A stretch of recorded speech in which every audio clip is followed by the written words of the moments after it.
Okay, this is your 4524D, which means it's a digital bonder. You have a screen here, keypad. You set your programs here.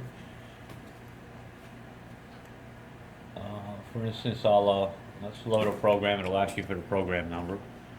You just have the one loaded in, and just hit enter to accept it. You see the search for bond 1. You got search height, power, time, and force.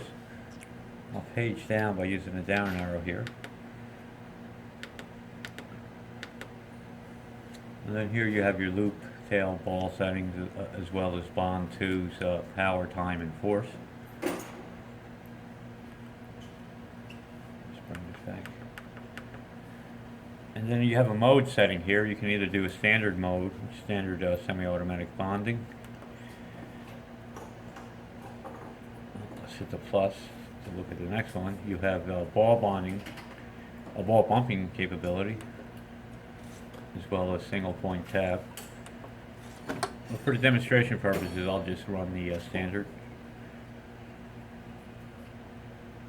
2 bond ball bond program.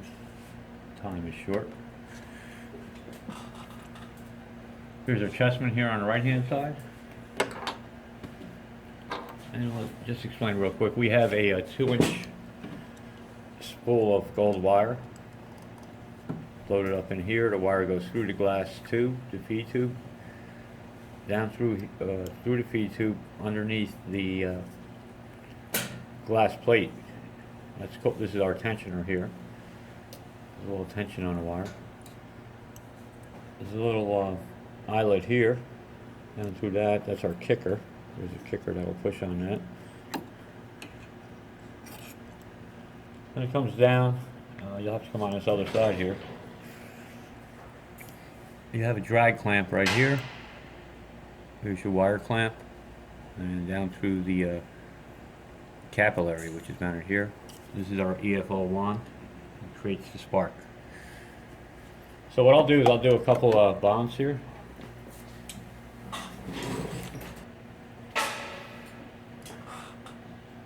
Okay, using our chessman here, I can move the stage around. We have a heated work stage here, and it's set for 150 degrees Celsius. So what I'll do is I'll press the left button on the chessman, and it'll bring me to search 1. Release. It's up at loop 1. We'll come back down, and we'll form the ball. In this case, I lost the wire on that, so what I'm going to do here is I'm going to open the clamp. That opens your wire clamps for you. I'm going to feed the wire down through there. Press the test button to get the ultrasonics on. Okay, the wire is clear. I'll close the clamps, and then using the manual spark over here, I can swing over the EFO wand, hit the manual spark, and create a ball. Okay, so we'll do a bond again. It's search 1, release. We're off at loop height. We'll step back. Press the chessman button again. We're at search 2. You can reposition if you need to. Release and form the bond, and then the ball is formed. Let's press release, step back, search 2, and then bond 2 is made. I'm going to switch over to ball bumping just to show that application real quick. That's useful. So in mode, I'll change that to ball bumping. You can see here.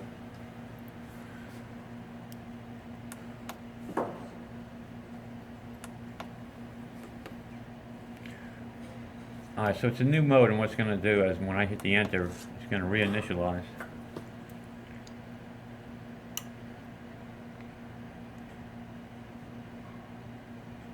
So now we have our ball bumping parameters. You can see there's only one bond being formed. So what I'll do now is I'll do a couple of semi-automatic ball bumping. Oh, you have your clamp up, open and close. That's your wire clamps.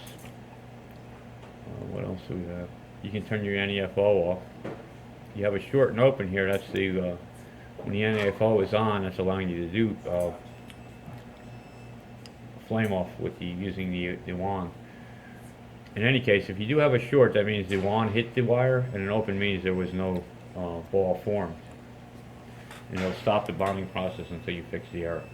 All this is explained in the manual in better detail. We'll just continue on, do one more bond here. Oh, we're still in the ball bumping mode.